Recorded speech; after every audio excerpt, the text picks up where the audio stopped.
Hello mga brothers, magandang umaga sa inyo lahat.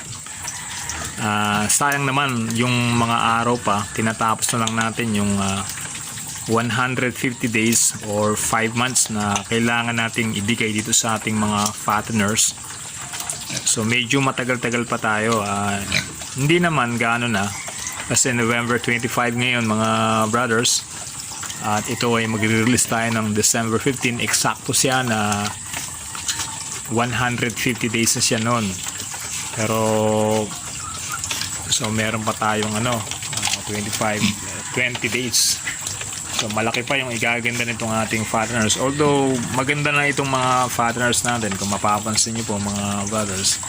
So dahil nga tama yung ating feeding guide mula dun sa kanyang pagkain ng grower hanggang sa pagkain niya ng starter, tapos ay bigay natin yung grower.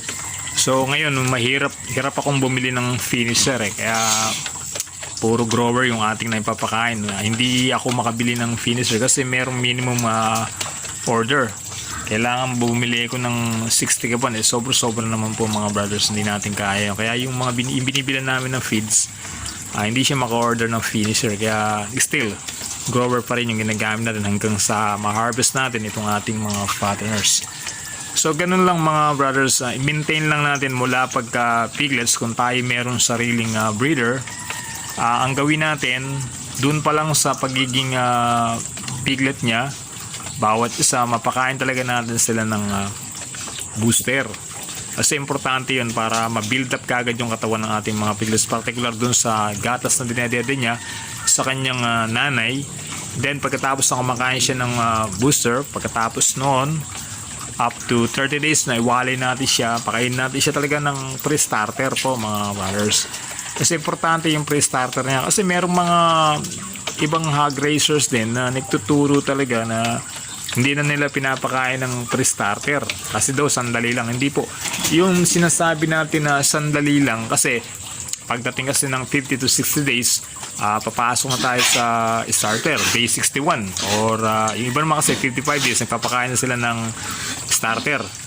So yung mula day 35 hanggang day 60, so meron tayong 25 days na kailangan mapakain natin sila ng starter. Dapat nga po noon yung edad na 30 days pag-awali natin, napapakain na natin siya ng starter, nagsisimula na siya para sakto ring day 60, isang buwan din siyang kumain ng pre-starter feeds. Kasi po napakagandang tulong nun. So ngayon, minsan nagkakaroon ng problema yan kapag nilaktawan natin yung mga feeding program na itinuturo sa atin ng mga expert. Lalo na po yung sa mga farm, yung mga veterinary po. Na-explain nila sa atin yan kung ano yung mga benefits niyan para hindi tayo masira dun sa guiding ng pag-aalaga natin sa ating mga fatteners. Kapag nilaktawan natin yan, pwedeng hindi kagad maibigay yung yung enhance ng kanilang kalusugan, maging yung mabilis na enhance ng kanilang pangatawan, yung paglaki nila. So naapektuhan yun kasi nilalaktawan natin yung mga feeding program, yung mga pagkain na dapat nating maibigay step by step sa ating mga fatteners.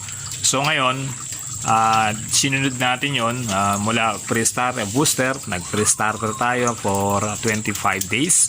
Pagdating natin ng 61 days, pinasok natin yung starter. At pagdating natin ng 91 days, doon na po tayo pumasok sa grower. Tapos wag natin kukuriputin yung pagkapakain natin sa kanila. Ngayon, itong ating alaga na to, sila po ay nasa edad na finisher na dapat to Yun nga po, naging problema natin, wala tayong mabili ng finisher. Yun naman talagang lagi nagiging problema. Yung stock ng feeds ng ating binibilan. Kung meron nga lang tayong capital na malaki, pwede ka nang order din ng 60 ka ba na yan kung marami ka ring alaga. Pero kung konti lang, masasayang, may stock masyado yung feeds na yun. So ganoon mga brothers, pagkayari ng 2 kilos, 2.5, pwede nating up to finisher, gawin natin silang 3 kilos na ang bawat isa hanggang sa ma-harvest natin. Yun po yung last stage ng kanilang fattening ages. So doon talaga malakas mabuild up yung katawan ng ating mga fatteners. Kaya wag nating kalilimutan yung feeding guide na yan. Wag nating kukuriputin para hindi rin tayo kuriputin ng ating mga fatteners pagdating sa bentahan. Thank you po mga brothers, maraming salamat po sa inyo. Subscribe niyo po yung ating channel. My brother is not a pig at marami pa po tayong mga mapag-uusapan patungkol sa pagkalaga po ng mga baboy, especially sa mga breeders sa ating mga pag-aalaga.